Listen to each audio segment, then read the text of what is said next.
پیشنهاد و مشوره بسیار مهم برای مقام رهبری و سیاستمداران آینده افغانستان. دو پیشنهاد مهم به عنوان یک شهروند افغانستان به رهبری و سیاستمداران برحال و آینده کشورم دارم. از آنجایی که من در جریان چگونگی و شرایط ناگوار کشورم قرار گرفتم، متاسفانه تا حال در کل اشخاصی که در چند قرن اخیر در رأس رهبری و سیاست در افغانستان قرار گرفته اند، علم و دانش، توانایی و مهارت کافی برای هدایت و خدمت به مردم افغانستان را نداشته‌اند که بتوانند شرایط کشور را بهبود بخشیده و از آوارگی و فقر این مردم ستم دیده و بدبخت جلوگیری کنند. مثل است که میگه از کوزه همان تراوت که در اوست. هیچ توجیه پذیرفته نمی شود و هیچ استثنای هم وجود ندارد. این مربوط گذشته می شود.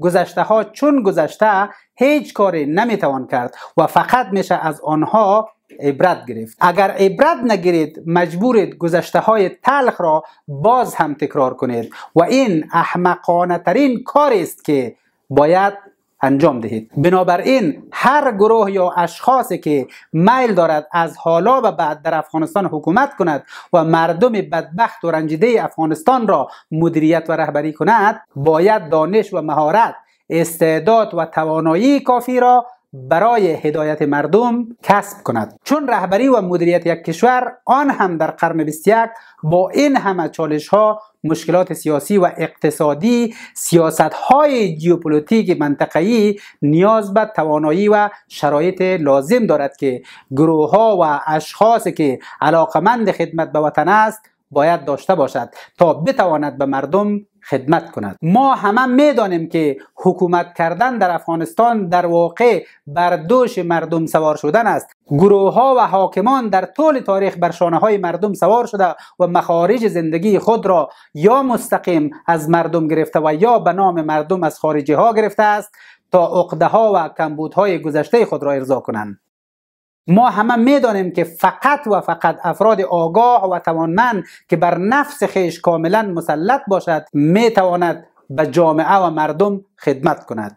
گروه ها و افراد ضعیف هرگز نمیتوانند به مردم خدمت کنند. آنها تنها مردم را به گروگان گرفته و از طریق مردم به خواسته های نامشروع خود میرسند. بنابراین من هم نهی از منکر خود را به عنوان یک شهروند این کشور انجام داده و به گروه حاکم و حاکمان آینده پیشنهاد میکنم که اگر واقعا میخواهید برای مدت طولانی در این کشور حکومت کنید، در قدم اول به صدای مردم گوش دهید و ممثل خواستها و نیازهای مردم بیچاره و بدبخت افغانستان باشید. خودخواهی و قلدری بس است و باعث محو و گم شدن شما خواهد شد. دوم، دانش و مهارت‌های خود را در کوتاه مدت، میان مدت و دراز مدت توسط آموزش‌های فشرده افزایش دهید تا توانایی و شرایط لازم را برای رهبری مردم افغانستان در قرن 21 داشته باشید. سوم، از آنجایی که مردم افغانستان از سنت‌ها و باورهای متفاوت،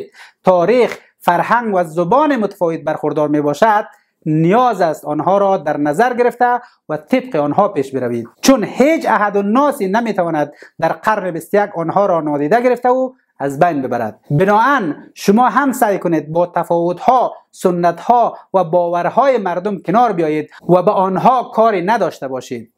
تنها از قوانینی که بر رشد و ترقی مردم منجر می شود پیروی کنید. به افراطگرایی، عقبگرایی و قریه‌گرایی نگفته و هر ایدئولوژی و باوری که در جامعه افراط و تفرید نکند را باید نه تنها بپذیرید بلکه حمایت نیز بکنید. مشخصاً از کشورهای توسعه یافته و مترقی مثل عربستان سعودی، امارات متحده عربی، قطر، ترکیه، سنگاپور و غیره الهام بگیرید. نه از قول و قریه های هلمند، ارزگان، پکتیا و وزیرستان شمالی و جنوبی.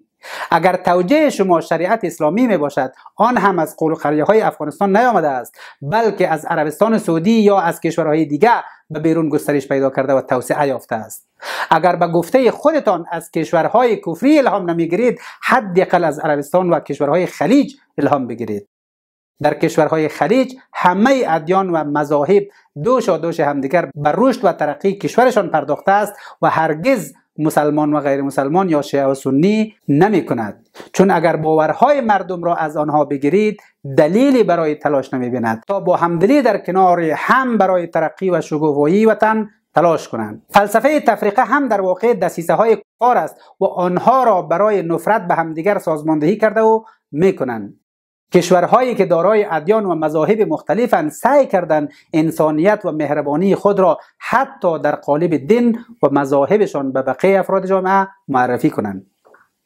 بگذارین هر ایدئولوژی معرف پندار نیک، گفتار نیک و کردار نیک خود باشد. دین برای هدایت بشر به وجود آمده است که باید با مهربانی به مردم معرفی شود، نه اینکه با خشونت و زورگویی بخواهید آن را به مردم تحمیل کنید. شما در گور کسی هم نمیخوابید و خیلی هم مطمئن نباشید که راه شما 100% درست است. از نظر من به ایدئولوژی و باور مردم اصلا کاری نداشته باشید، تنها به انسان بودن اکتفا کنید و بس. چهارم، مهمترین چیزی را که باید در نظر بگیرید این است که به فارسی یا دریسی تیزی پایان دهید، چون در واقع این شما هستید که تیشه به ریشه خود میزنید. به این معنی که یادگیری زبان فارسی 100% به نفع غیر فارسی زبانان می باشد و دنیای آنها را بزرگتر می کند، چون می تواند با بیش از صدها میلیون فارسی زبان در سراسر جهان در تعامل شده و آگاهی در رابطه با تاریخ، فرهنگ، دانش و مهارت‌های آنها کسب کنند و در نهایت به انسان‌های آگاهتر، روشن‌تر و مفیدتر تبدیل شوند. مطمئن باشید نیاموختن زبان فارسی یا دری 100% به ضرر غیر فارسی زبان‌ها خواهد بود، چون علم و دانش به اندازه کافی به زبان‌های غیر فارسی در افغانستان وجود ندارد و همه ما شاهد آن حتی در نصاب درسی وزارت معارف افغانستان هستیم و غیر فارسی زبان هاست که عقب میماند و در طول سالها همه مردم از کتاب‌های فارسی استفاده کردند. به یاد داشته باشید که رهبران پشتون اگر تا حال فارسی ستیزی کردند، تیشه به ریشه خود زدند و آنها را از این امتیازات فوق‌العاده علم و دانش محروم ساختند. من مطمئنم که روشنفکران پشتون با من 100% موافقند.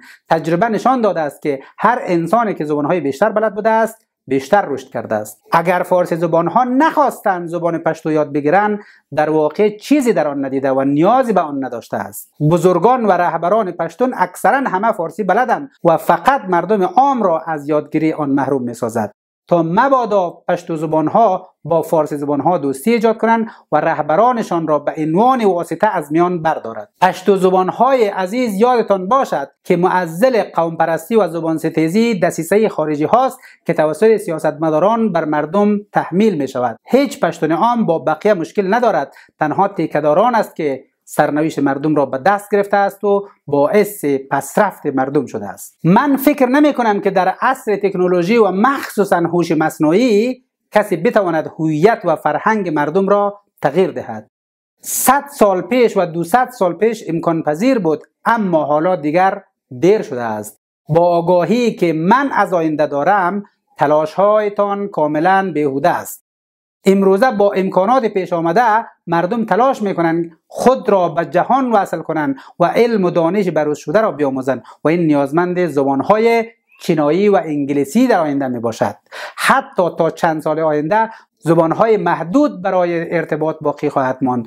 بقیه زبانها مثل لهجه ها محدود به مردم بومی خواهد شد، چون مردم آگاه و هوشیار بیشتر علاقمند ادغام با بهترین ها در سراسر جهان می باشد و می خواهند به اطلاعات دستاول دسترسی داشته باشد. مردم از واسطه ها بیزار شده اند. متاسفانه این واسطه ها بوده است که در طول تاریخ با سرنوشت مردم بازی کردند. این را ما همه روزه تجربه میکنیم. خوشبختانه در سالهای نچندان دور محدودیت ها برای مسافرت و زندگی در خیلی از کشورها وجود نخواهد داشت و مردم بنابر اعتبار و مهارت های خود می توانند به کشورهای دیگر سفر و زندگی کنند. بنابراین برای تحمیل زبان عقب مانده که در آن علم و دانش وجود نداشته باشد کمی دیر شده است و حتی این را در کشورهای توسعه یافته در فرزندانمان مشاهده میکنیم که اکثرا زبان مادری خود را به درستی بلد نیست.